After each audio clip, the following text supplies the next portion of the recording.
जय हिंद। आज हम लोग पढ़ने वाले हैं एनसीईआरटी सीबीएसई क्लास 10 का एक्सरसाइज 7.3 मैथ्स क्लास है। ठीक है, ये क्वेश्चन एनसीईआरटी या सीबीएसई दोनों के लिए महत्वपूर्ण होता है। ये एक्सरसाइज कौन सा है? एक्सरसाइज 7.3 का है और प्रश्न संख्या ये आपका 3 है। ठीक है, एक्सरसाइज कौन सा? 7.3 और प्रश्न संख्या भी कितना है? 3 है। तो सबसे पहले हम लोग क्वेश्चन को समझेंगे। अगर आपको क्वेश्चन समझ में आ जाएगा तो आप उसको हल बहुत आसानी तरीका से कर सकते हैं। तो चलिए सबसे पहले हम क्वेश्चन को समझते हैं। देखिए क्वेश्चन क्या कहता है। क्वेश्चन कह रहा है शीर्षों 0-1, 2-1 और 0-3 वाले त्रिभुज के भुजाओं के मध्य बिंदुओं को मिलाने से बनने वाले त्रिभुज का क्षेत्रफल ज्ञात कीजिए। इस त्रिभुज का क्षेत्रफल का दिए हुए त्रिभुज के क्षेत्रफल के साथ अनुपात भी ज्ञात करना है। क्वेश्चन समझिए। सबसे पहले क्या किया, एक त्रिभुज दे दिया। हम क्या किए, एक त्रिभुज बना दिए। जैसे आप इस तरह से क्या कर सकते हैं, त्रिभुज बना सकते हैं। ठीक है, अब त्रिभुज बना दिए तो इसका शीर्ष दिया हुआ देखिए 0-1, 2-1 और कितना 0-3। तो ये जो एबीसीडी करके नहीं दिया हुआ था इसलिए हम लोग इसको मान लिए। क्या मान लिए कि ए का जो निर्देशांक होगा 0-1 होगा, बी का निर्देशांक कितना होगा 2 और 1 हो जाएगा और सी का निर्देशांक कितना होगा 0 और 3 होगा। इसी को हम क्या किए, ये एक त्रिभुज बनाए। त्रिभुज में ए दिखा दिए 0-1 हो जाएगा, बी दिखा दिए 2 और 1 हो जाएगा और सी दिखा दिए 0 और 3 हो जाएगा। ये पहला इसका मतलब क्वेश्चन दिया था। दूसरा कहता है कि मध्य बिंदुओं को मिलाने से बनने वाले त्रिभुज का क्षेत्रफल ज्ञात कीजिए। इसके बीच में एक मध्य बिंदु है जिसको हम लोग मान लिए, क्या चीज मान लिए, पी मान लिया। यहाँ पर इसको क्या मान लिए, पी। इसको क्या मान लिए, आर। इसको क्या मान लिए, क्यू। तो इसके बीच में मध्य बिंदु पी हुआ, इसके बीच में मध्य बिंदु क्यू हो जाएगा, इसके बीच में मध्य बिंदु क्या हो जाएगा, आर हो जाएगा। तो कहता है इसका क्षेत्रफल ज्ञात कीजिए। उसके बाद ये जो मध्य बिंदु से त्रिभुज बना है, इस मध्य बिंदु से जो त्रिभुज बना उसका भी क्षेत्रफल ज्ञात कीजिए। उसके बाद ये दोनों का अनुपात भी ज्ञात कीजिए। तो सबसे पहला ये जो P है मध्य बिंदु दिया हुआ है, इस मध्य बिंदु को हम लोग को निकालना है। तो कैसे निकालते हैं, देखिए जब हम P निकालेंगे तो देखिए जब P निकालते हैं तो ये दोनों को जोड़ करके और 2 से भागा दिया जाता है। क्या किया जाता है, P निकालने के लिए ये दोनों को जोड़ करके कितना से भागा दिया जाता है, 2 से भागा। इसमें देखिए एक होता है x और एक होता है y। तो यहाँ P लिखेंगे। अब देखिए, अब सोचते होंगे सर x और y आ गया तो पहले वाला x हो जाएगा, पहले वाला क्या हो जाएगा x और दूसरा वाला क्या हो जाएगा y हो जाएगा। ठीक है, तो 0 सबसे पहले यहाँ पर लिखेंगे 0 और प्लस ये पहला वाला लिखिए कितना हो जाएगा 2 और इसमें भागा दे देना है 2 से। जब भी मध्य बिंदु निकालते हैं तो जो निर्देशांक होता है x को जोड़ करके 2 से भागा दिया जाता है। उसी तरह y को जोड़ेंगे तो कितना है -1 और जोड़ देंगे कितना +1 और बट्टा कितना लिखेंगे 2 लिखेंगे। ठीक है, अब आगे लिखेंगे तो यहाँ पर P देखिए ये कितना हो जाएगा 2 में 0 जोड़ देंगे तो कितना हो जाएगा 2/2 और यहाँ पर देखिए माइनस प्लस कट जाता है, क्या बचेगा 0/2 हो जाएगा। आगे चलेंगे तो P 2 एकम 2 2 एकम 2 कितना हो जाएगा 1 हो जाएगा और यहाँ कितना हो जाएगा 0 हो जाएगा। देखिए 1/1 मतलब 1 हो जाएगा इसका। ठीक है, 0/2 भागा दीजिएगा तो क्या हो जाएगा 0 हो जाएगा। तो P का निर्देशांक कितना आया 1 और 0 आ गया। यहाँ पर क्या लिखेंगे 1 और क्या हो जाएगा 0 हो जाएगा। ये हो गया आपका P का निर्देशांक। उसी तरह हम लोग किसका निर्देशांक निकालेंगे, Q का निकालेंगे। यहाँ लिखेंगे Q, यहाँ क्या हो जाएगा x और y हो जाएगा। Q लिखते हैं देखिए x, यहाँ पर देखिए ये वाला फर्स्ट ये वाला फर्स्ट, ये दोनों को जोड़ेंगे तो 2 + 0 और बट्टा में कितना हो जाएगा 2। y में जोड़ेंगे 1 प्लस कितना 3 हो जाएगा तो लिखेंगे y प्लस यहाँ पर 3 और बट्टा में कितना हो जाएगा 2 हो जाएगा। आगे निकालेंगे Q का निर्देशांक तो यहाँ 2 में 0 जोड़िएगा तो कितना हो जाएगा 2 हो जाएगा। तो 2/2 यहाँ देखिए 1 और 3 जोड़िएगा तो 4 और बट्टा में कितना हो जाएगा 2 हो जाएगा। ठीक है, अब इसको हल करेंगे तो 2 एकम 2 2 दूना कितना हो जाएगा 4, 2 एकम 2 और 2 एकम 2 यहाँ पर कितना होगा 2 एकम 2 हो जाएगा। 2 एकम 2 यहाँ लिखेंगे और 2 दूना कितना हो जाएगा 4। तो 1/1 हुआ मतलब इसका 1 लिखेंगे, नीचे वाला 1 नहीं लिखा जाता है। और 2/1 मतलब यहाँ पर ऊपर वाला लिखेंगे कितना हो जाएगा 2। अगर नीचे दूसरा मान होता तो लिखते वहां पर, लेकिन यहाँ 1 है इसलिए यहाँ पर नहीं लिखे, ठीक है। अब Q का निर्देशांक कितना हो जाएगा, 1 का हो जाएगा 2, समझ रहे कि नहीं। अब देखिए हम लोग को क्या निकालना है, R निकालना है। तो R निकालेंगे तो इसमें भी क्या हो जाएगा, X और Y हो जाएगा। तो R निकालने के लिए X, तो देखिए 0 और इसमें क्या हो जाएगा 0, फर्स्ट वाला जोड़ा जाता है। तो 0 प्लस 0 और भागा कितना से, 2 से। जब भी किसी लाइन में बीच का जब मध्य बिंदु निकालेंगे, मध्य बिंदु, तो दोनों को जोड़ करके 2 से भागा, x वाला में y को y से जोड़ करके 2 से भागा तो निकल जाएगा उसका बीच का निर्देशांक। अब यहाँ पर y है तो y देखिए कितना है -1, और उसके बाद यहाँ पर प्लस कितना हो जाएगा 3, और बट्टा में 2 से भागा दे दीजिए। यहाँ लिखेंगे r, ये देखिए 0 0 बट्टा में 2 हो जाएगा। देखिए एक माइनस और प्लस तो घटाव का काम होता है, तो 3 में से 1 घट जाएगा, 2 बड़ा के सामने प्लस तो इसके सामने प्लस। प्लस आप लिख भी सकते हैं, नहीं लिखिएगा तब भी दिक्कत नहीं है। बट्टा में कितना हो जाएगा 2 हो जाएगा, 2 एकम 2, 2 एकम 2, ये क्या हो जाएगा कट जाएगा। तो r का जो निर्देशांक होगा 0 में 2 से भागा दीजिएगा तो 0 हो जाएगा। 1/1 का मतलब 1 हो गया, तो r का निर्देशांक होगा 0 और क्या हो जाएगा 1 हो जाएगा, ठीक है। इतना दूर समझने में आपको किसी तरह का दिक्कत नहीं होगा। अब देखिए, अब हम सबसे पहले क्या निकालेंगे, पी क्यू आर। आप एबीसीडी निकाल सकते हैं, कोई दिक्कत नहीं। तो निकाल लेते हैं पी क्यू आर का क्षेत्रफल। तो जब पी क्यू आर का क्षेत्रफल निकालिएगा तो इसको मानिएगा x1, ये वाला हो जाएगा y1, ये वाला लिखिएगा तो ये हो जाएगा x2 और ये हो जाएगा y2। जब ये वाला चलिएगा तो ये हो जाएगा x3 और ये हो जाएगा y3।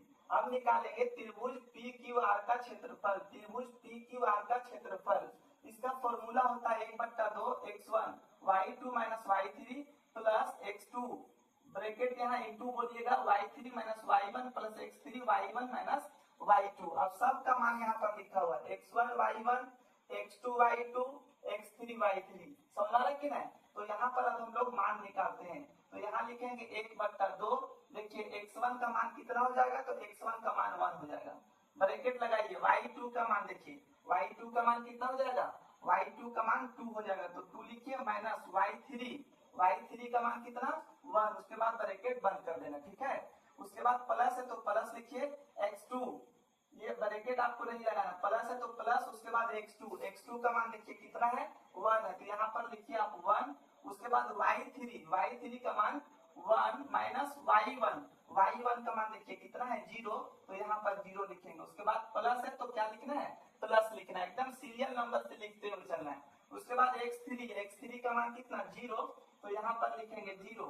y1 का मान देखिए कितना है 0 माइनस y2 का मान कितना है 2, तो यहाँ पर कितना लिखेंगे 2 लिखेंगे। समझ रहा है। अगर आपको समझ में आता है तो वीडियो को लाइक शेयर सब्सक्राइब जरूर कीजिएगा।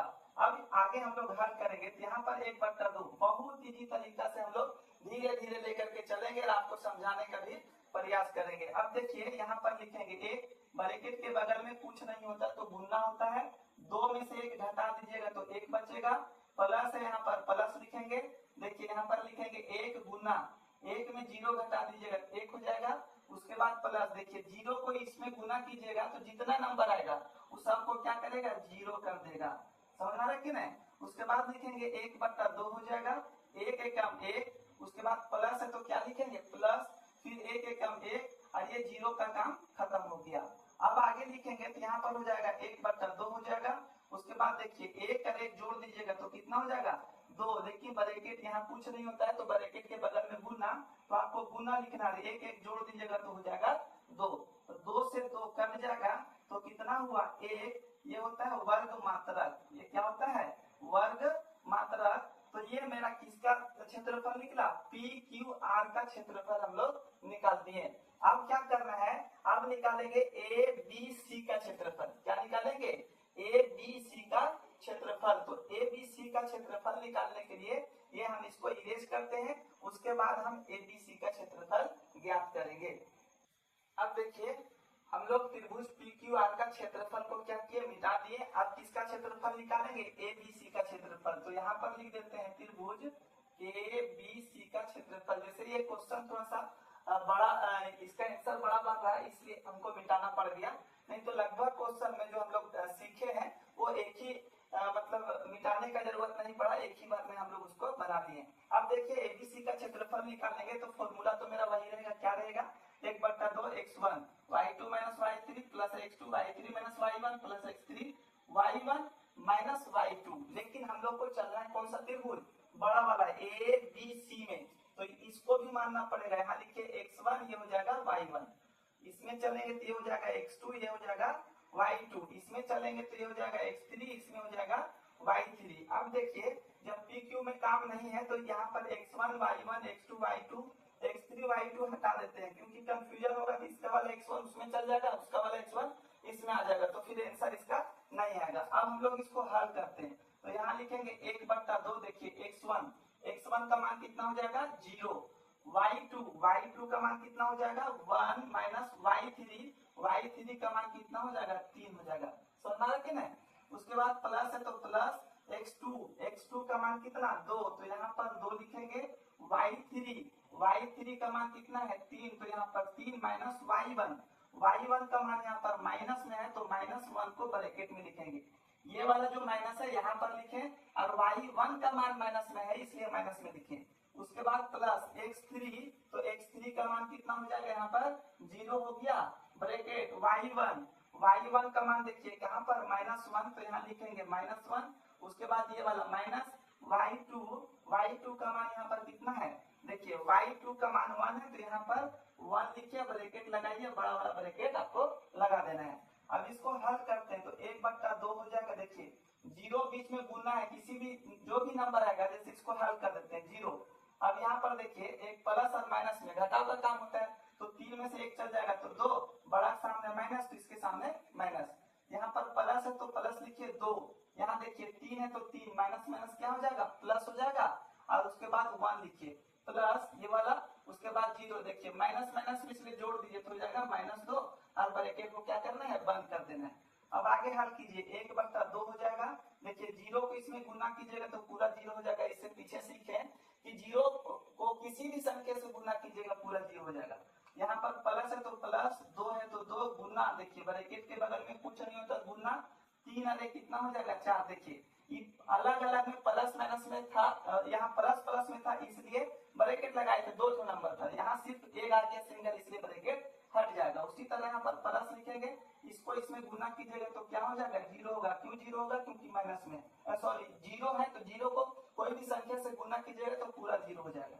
अब आगे चलेंगे तो 1/2 कितना हो जाएगा 2, 0 क्या हो जाएगा खत्म, तो यहाँ पर देखिए इसको 4 गुना 8, तो यहाँ 8 हो गया, ये 0 का काम खत्म हो जाएगा, ब्रैकेट के बगल में कुछ नहीं होता तो गुना होता है, देखिए 1/2 इधर नीचे ही 2 है, ये ऊपर है इसलिए कट जाएगा, 2 एकम 2, 2 चौके कितना हो जाएगा 8, तो इसका मान कितना आया 4, और ये होगा वर्ग, और ये हो जाएगा मात्रक।